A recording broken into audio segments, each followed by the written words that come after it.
కటు Hyderabad బర్కత్పురాలో MP లక్ష్మణ్తో సేవా Pakhwada photo exhibition ప్రారంభించారు కేంద్ర మంత్రి బండి సంజయ్. ఈ నేపథ్యంలో ఆయన సంచలన వ్యాఖ్యలు చేయడం జరిగింది.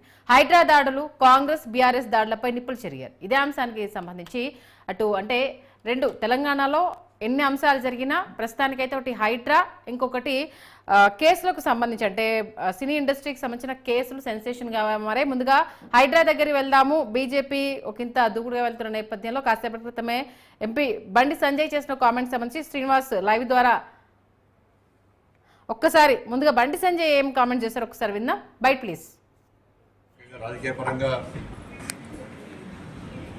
తెలంగాణ రాష్ట్రంలో ఏ మారుమూల గ్రామంలోని ఏ అవగాహన లేని ఒక వ్యక్తిని కలిసినా కూడా హైడ్రా విషయం చర్చిస్తూ ఉంటారు. గ్రామ పంచాయతీ ఎక్కడైనా హైడ్రా విషయం చర్చిస్తూ ఉంటారు. హైడ్రా విషయంలో బాధపడడం పాపడం నిజంగా మరి ప్రభుత్వానికి ఎందుకు గుర్తిస్తుందో ఇప్పటికీ అర్థమవుతలేదు. సోషల్ మీడియా ద్వారా ప్రత్యక్షంగా పరోక్షంగా ప్రజల నుంచి విమర్శలు వస్తున్నప్పుడు కూడా, ప్రజల నుంచి వ్యతిరేకత వస్తున్నప్పుడు కూడా ప్రభుత్వము అధికారులతో పత్రికా విలేకరుల సమావేశాలు పెట్టించి వార్నింగ్లు, హెచ్చరికలు జారీ చేసేటువంటి స్థాయికి దిగజానం ఇంతకంటే మూర్ఖత్వం ఇంకోటి కాదు. ప్రభుత్వ పరిస్థితి అంటే డ్యామేజ్ కథాడికే పరిస్థితి. అనుకునేది ఒకటి, అయింది ఒకటి. మేము కూడా ఏదో ఉద్ధరిస్తారవచ్చు అని చెప్పి మేము కూడా మొదట భావించడం కూడా ఒక పెద్ద పెళ్లి కొట్టిన మిగతా కూడా ఒకటి ఇంద్రమ్మ రాజ్యం అంటున్నాడు. మళ్ళీ ఏమి ఇంద్రమ్మ రాజ్యం? ఇలా ప్రజలు మీకు ఎత్తుకొట్టేసారు. 6 గ్యారెంటీలు చూసి అరే ఇంద్రమ్మ రాజ్యం చేస్తామని చెప్పి మీరు హామీ ఇస్తే ప్రజలు మీకు నమ్మి ఓటేసారు. ఇంద్రమ్మ రాజ్యం అంటే ఏంటి? పేదలు ఇంటి కూర్చొని ఇంద్రమ్మ రాజ్యమా? పేదల పట్టాలు ఇవ్వకూడదు ఇంద్రమ్మ రాజ్యమా? పేదలకు ఇండ్లు ఇవ్వకూడదు ఇంద్రమ్మ రాజ్యమా? రుణమాఫీ ఇస్తా అని చెప్పి రుణమాఫీ ఇవ్వకూడదు ఇంద్రమ్మ రాజ్యమా? లేకుంటే మహిళలకి 2,500 రూపాయలు కోటి తులం బంగారం ఇస్తా అని చెప్పి ఇవ్వకూడదు ఇంద్రమ్మ రాజ్యమా? చూస్తున్నారు కదా, అటు బీజేపీ బీఆర్ఎస్ వ్యాఖ్యలు హైడ్రాకు సంబంధించి పేద ప్రజల జోలికి వస్తే మమ్మల్ని దాటి రావాలి అంటూ కూడా ఇరు పార్టీల నేతలు కామెంట్స్ చేయడం జరుగుతోంది. అటు కాసేపటి క్రితము హరీష్ రావు, మాజీ మంత్రి హరీష్ రావు కూడా అంటే కాంగ్రెస్ ప్రభుత్వానికి చురుకలు అందించడం జరిగింది. బుల్డోజర్లు సామాన్య రావాలంటే ఆలోచించే విధంగా చేస్తామంటూ గతంలో వీళ్ళ అధినేత రాహుల్ గాంధీ చేసిన టాపిక్ ని కూడా ఆయన రేస్ చేయడం జరిగింది. ఇక ఓవరాల్ గా హైడ్రాకి సంబంధించి పూర్తి డీటెయిల్స్ అందించడానికి మా బ్యూరో చీఫ్ శ్రీనివాస్ ప్రస్తుతం న్యూస్ నుంచి లైవ్ లో అందుబాటులో ఉన్నారు. శ్రీనివాస్, అంటే రాజకీయ అరంగేట్రం అనేది హైడ్రాకి సంబంధించి ఇంకా పీక్ వెళ్ళబోతోంది అనేది క్లియర్ కట్ గా తెలుస్తుంది. ఎందుకంటే ఇప్పటికే హరీష్ రావు నేపథ్యంలో ఇవాళ తెలంగాణ భవన్లో జనతా గ్యారేజ్ జరగడం, కాసేపటి క్రితమే బండి సంజయ్ గారు చేసిన కామెంట్స్ మనం చూడడం జరిగింది. ఏ పార్టీ ఆ పార్టీ సామాన్యుల జోలికి వస్తే మమ్మల్ని దాటి రావాలి అనేసి అని అంటున్నారు. సాధ్యమయ్యే పని అంటారు అసలు? ఖచ్చితంగా సంధ్య. ఇక మరి ఇప్పుడు తెలంగాణ ప్రభుత్వం అయితే హైడ్రా విషయంలో దూకుడుగా వ్యవహరిస్తామని పదే చెప్తోంది. హైడ్రా వెనక్కి తగ్గేది లేదని చెప్తోంది. ఇదే క్రమంలో చట్టబద్ధత కల్పించే విషయంలో కూడా మొన్న కేబినెట్ భేటీలో కూడా మరి ఒక నిర్ణయం తీసుకున్నారు. దీంట్లో మరి ఇప్పటికే హైడ్రాకున్న సిబ్బందితో పాటు మరింత బలోపేతం చేసే దిశగా కూడా మరి సిబ్బందిని కూడా పెంచారు. సో ఒకవైపు హైడ్రా కార్యకలాపాలు కొనసాగుతున్నాయి, మరొక వైపు ప్రజల్లో కొంత వ్యతిరేకత కూడా కనిపిస్తోంది. ముఖ్యంగా మూసీ నది పరివాహక ప్రాంతంలో నివసిస్తున్న ప్రజలను ఖాళీ చేయించే ఉద్దేశంలో మరి ప్రభుత్వం చేపడుతున్న సర్వేనైతే అక్కడ నివసిస్తున్న ప్రజలంతా కూడా మరి కొంత వ్యతిరేకిస్తున్నారు. అధికారులను మరి సర్వే చేయకుండా అడ్డుకుంటున్నారు. మొత్తానికి ఈ విషయంలో మరి ప్రభుత్వం ఒక కార్యక్రమం తీసుకొని ముందుకెళ్తోంది.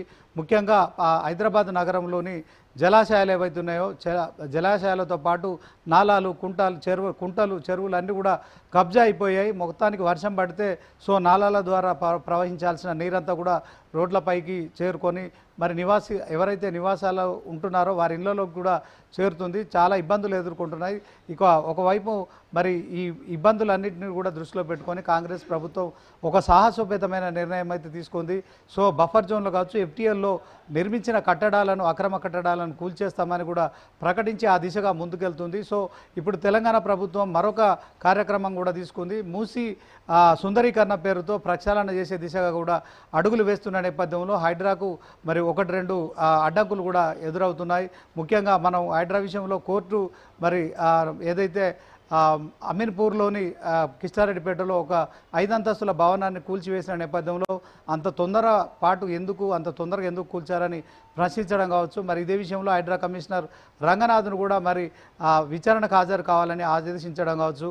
ఇక మరి ప్రభుత్వం మొత్తానికైతే అట్లాంటి కార్యక్రమంతో పాటు రీసెంట్గా నల్ల చెరువు ఏదైతే ఉందో కూకట్పల్లి పరిధిలో నిర్మించిన ఏదైతే అక్రమ కట్టడాలు ఉన్నాయని చెప్పి కూడా ప్రభుత్వం గుర్తించి నోటీసులు ఇవ్వడం ఇక కూల్చివేస్తుందని ప్రచారం జరుగుతున్న నేపథ్యంలో బుచ్చమ్మ అనే ఒక వృద్ధ మహిళ మరి ఆమె ఆత్మహత్య చేసుకోవడం మరి మరొకసారి కూడా కలకలం రేగింది. ఈ విషయంలో బీఆర్ఎస్ పార్టీకి సంబంధించి అక్కడున్న కూకట్పల్లి ఎమ్మెల్యే కూడా మాధవరం కృష్ణారావు ఇవి హైడ్రా చేస్తున్న కార్యకలాపాలపై కూడా ఏకపక్షంగా నిర్ణయం తీసుకుంటున్నారు. పేదల గృహాలు కూల్చేస్తున్నారు, దీనిపై అసెంబ్లీలో చర్చ జరగాలి, ఇట్లాంటి కార్యక్రమాలు చేసి పేదల ప్రాణాలు మరి తీసుకుంటున్నారని చెప్పిన నేపథ్యంలో మరి బీఆర్ఎస్ ఒక స్టాండ్ తీసుకుంది. నిన్నటి నుంచి కూడా ఎవరైతే హైడ్రాకు సంబంధించిన బాధితులు ఉన్నారో వారందరికీ కూడా మేము సత్వర న్యాయం చేస్తాము, వారికి కన్నీటిని తూర్చే ప్రయత్నం చేస్తాం, వారికి సాయం చేస్తామని చెప్పి మరి ఇటు కేటీఆర్ అటు హరీష్ రావు ఇద్దరు కూడా చెప్పిన నేపథ్యంలో హైడ్రా బాధితులంతా మరి తెలంగాణ భవన్కు మరి ఇప్పుడు వస్తున్నారు. ఈ నేపథ్యంలో తెలంగాణ భవన్ నుంచి ఈరోజు ఎమ్మెల్యేలు ఎమ్మెల్సీలు అంతా కలిసి హరీష్ రావు నేతృత్వంలో కూడా మరి ఇక మూసీ పరివాహక ప్రాంతంలో నివసిస్తున్న ప్రజల వద్ద కూడా మరి వెళ్ళడం జరిగింది. ఈ నేపథ్యంలో పోలీసులు అడ్డుకునే ప్రయత్నం చేశారు.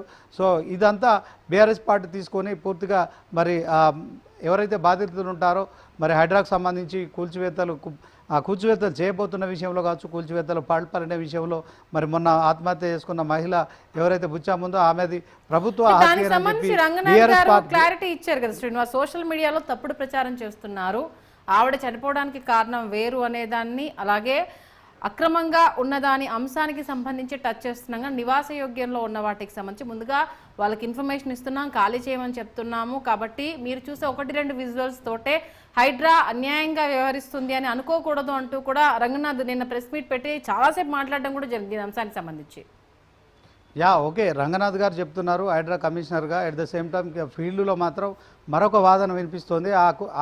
ఎవరైతే బుచ్చమ్మ మహిళ అనేట ఆమె ఆత్మహత్య చేసుకుందో ఆమెకు సంబంధించిన కుటుంబ సభ్యులు చెప్తున్న వాదన మరొక రకంగా ఉంది. సో దీంట్లో బీజేపీ బీఆర్ఎస్లు కూడా ఈ అంశంలో మరి హైడ్రా తీసుకున్న కార్యకలాపాలపై విమర్శలు చేస్తున్నారు.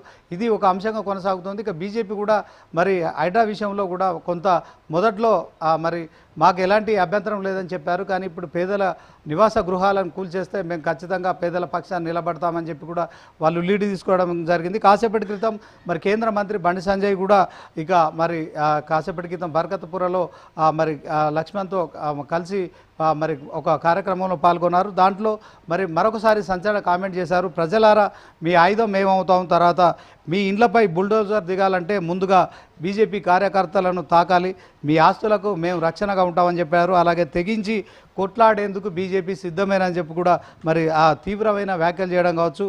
తర్వాత పేదలను ఇండ్లు కూల్చడమే ఈ యొక్క కాంగ్రెస్ పార్టీ ఇందిరమ్మ రాజ్యం లక్ష్యమా అంటూ కూడా ఆయన ప్రశ్నించారు. 6 గ్యారంటీలు అమలు చేయకుండా మోసం చేయడం ఇందిరమ్మ పాలన అంటూ కూడా ఆయన ఎద్దేవా చేస్తున్నారు. ప్రజలను వంచడంలో బీఆర్ఎస్కు కాంగ్రెస్కు తేడా ఏముందంటూ కూడా ఆయన చెప్పారు. గతంలో కలెక్టరేట్లు ఫైర్ స్టేషన్ల నిర్మాణం కోసం పేదల భూములు బీఆర్ఎస్ ప్రభుత్వం లాక్కుంది. ఇప్పుడు తాజాగా మరొకసారి హైడ్రా పేరుతో మరి కాంగ్రెస్ ప్రభుత్వం కూడా మూసి ప్రక్షాళన పేరుతో లాక్కునే ప్రయత్నం చేస్తుందని తీవ్ర సంచలన వ్యాఖ్యలు చేశారు. అంటే నెక్స్ట్ వీక్ కనుక చూసుకుంటే హైడ్రాకి సంబంధించి ఇప్పుడు బీఆర్ఎస్ బీజేపీ పొలిటికల్ ఎంట్రీ అనేది స్ట్రాంగ్ గా ఉండబోతుందని క్లియర్ కట్ గా మెసేజ్ ఇచ్చినట్టేనా?